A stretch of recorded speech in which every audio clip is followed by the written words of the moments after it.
this is actually something that I can relate to personally.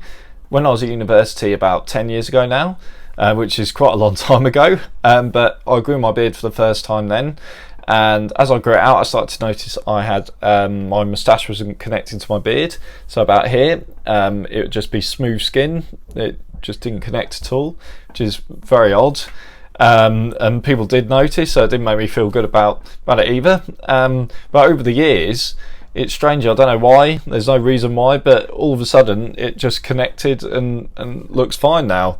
So all I can really say is that you just have to give it a bit of time. If you're in your early 20s, late teens, just give it a little bit more time, a few more years, and it will change. Nothing stays forever, certainly in beard terms. It could take you longer to be able to grow a full beard or a beard that connects, but just be patient and you'll get there in the end, definitely.